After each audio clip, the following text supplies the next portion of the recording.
Gaul keren yang sesungguhnya itu bukan berarti ketika kamu ikut-ikutan tren di luar sana. Bukan. Ketika kamu punya pacar, berarti kamu itu gaul keren. Enggak. Justru kalau kamu itu bisa jomblo syar'i. Wow. Apakah itu gaul keren gitu ya? Jomblo syar'i jane piye to jane? Jomblo syar'i itu jomblo yang tidak melanggar. Tapi kalau kondisi sekarang itu berat. Jadi bisa kamu itu lebih dikatakan gaul dan keren ketika kamu sudah mencintai seseorang, segera kamu nyatakan cinta itu dengan cara yang baik, lalu nikahi dia. Caranya bukan menyampaikan kepada yang bersangkutan langsung. Terus gimana mas? Caranya menyampaikannya kepada orang tua sang perempuan. Jadi mbak, kalau misalnya ada seorang laki-laki yang menyatakan cintanya sama kamu, mbak, terus terang, saya ini sudah memendam rasa ini sejak lama. Aku tuh pengen kamu kelak menjadi ibu untuk anak-anakku. Bahasane gitu ya, gila nih gitu ya. Lah ngopo-opo kok wis gombal koyah gitu loh ya. Oke mbak, kalau memang ada menyatakan seperti itu, tanteng betul. Kalau dia menyatakan, mbak mau ndak kamu jadian sama saya? Tanya balik, mas, kita mau jadi beneran atau hanya jadi-jadian aja? Kalau memang kita mau, kamu bener-bener cinta sama saya, pengen jadi beneran, jangan hanya sampaikan pernyataanmu itu di hadapanku, tapi sampaikan pernyataanmu itu di hadapan ayahku. Nah, laki-laki kalau gentle mbak, maka dia akan menuju ke tempat ayahmu, dia akan nemui ayahmu, dia akan duduk di depan ayahmu. Kalau perlu dia bawa laptop, bawa LCD presentasi gitu ya.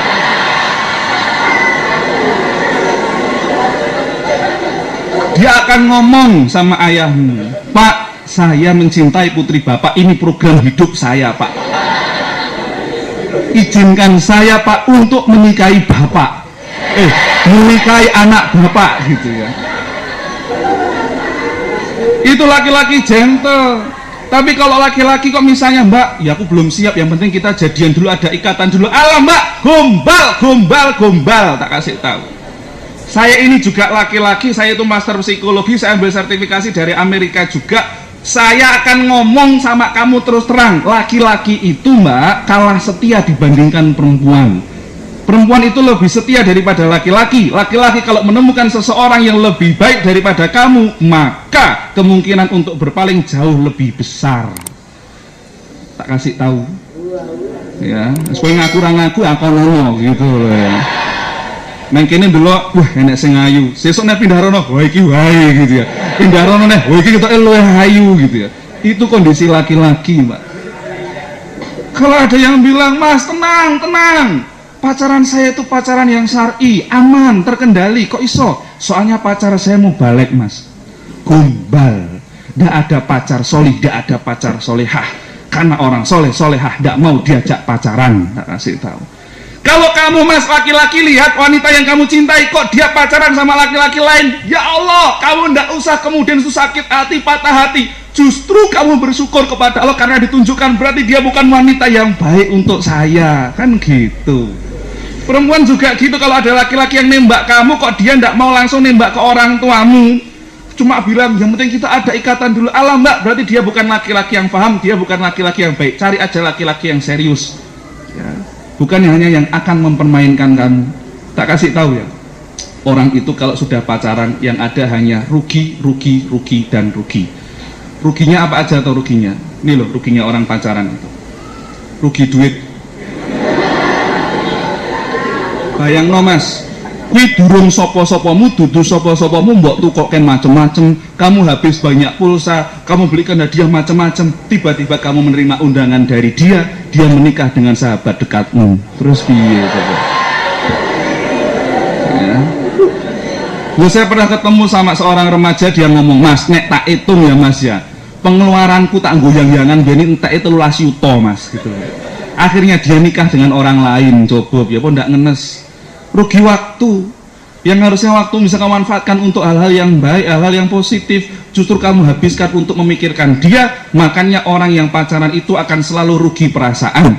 Karena menurut penelitian, Orang yang di situ pacaran tanpa ikatan pernikahan, otaknya itu isinya hanya prasangka-prasangka negatif, prasangka-prasangka suudon dibandingkan pikiran-pikiran yang positif. Orang yang pacaran mesti yang dipikir tuh prasangka-prasangka suudon terus. Kayak mau Mbak Siti mau kok digonceng ke bapak-bapak wis tua mau sopo ya. Ojo-ojo gitu ya. Padahal baik loh itu loh. Tapi pikirannya itu negatif gitu. Kayak wis mangan apa durung ya? Kayak mau kok dicedaki Mas, kayak mau ngopo ya? Pikirannya negatif terus gitu. Rugi perasaan. Apalagi kalau ternyata tiba-tiba ada orang lain yang datang menikungmu. Kalau ada yang bilang gini, Mas, saya tahu Mas, dia itu menikah gara-gara orang ketiga. Teman saya jahat karena nikung saya. Enggak, temanmu enggak jahat. Temanmu itu kreatif. Dia punya jiwa pemenang. Saya bilang gitu. Karena dia berhasil mendahulimu di tikungan gitu.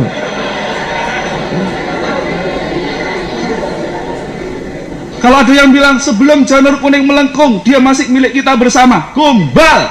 Kamu lihat loh, semua janur itu tidak ada yang jejak, melengkung semua gitu loh ya.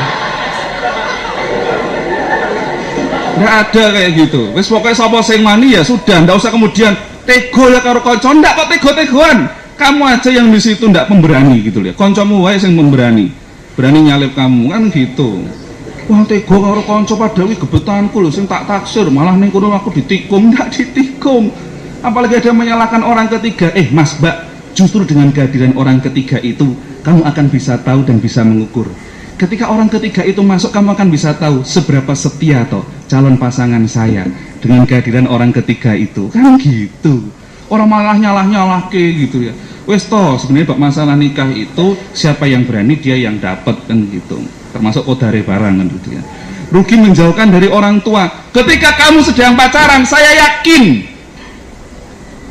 mesti akan jauh dari orang tua. Ketika kamu sedang sibuk dengan handphonenya orang tua minta tolong apa, nanti Bu, bentar nanti dan yang sebagainya, kamu jadi males. Tapi begitu yang minta tolong orang di balik telepon ini, langsung kamu tergopoh-gopoh untuk memenuhi permintaannya. Apalagi kalau cintanya pakai biaya orang tua, halah rakurup yang ngisin-ngisini ya, pit motor wong tuane gayane nggo goncengke, pulsa jek njaluk wong tuane gayane nggo telepon-teleponan. Alah lah ya, opo kuwi gitu ya, wagu ya. Rugi kesucian yang harusnya tanganmu itu dijabat pertama kali oleh seorang yang sah untukmu. Kalau wanita oleh seorang laki-laki yang halal untukmu. Kalau laki-laki kamu akan menjabat tangan wanita solehah, wanita yang halal untukmu, tapi sayangnya tanganmu sudah dijamah oleh orang yang tidak halal. Apalagi naudzubillah dzalik, belum lagi bagian tubuh yang lainnya. Rugi jauh dari Allah. Orang kalau sudah pelanggaran, orang sudah pacaran, maka dia akan melupakan Allah. Seolah-olah dia itu ketika melanggar Allah tidak tahu, padahal Allah itu maha tahu. Makanya solusinya gimana? Nikah.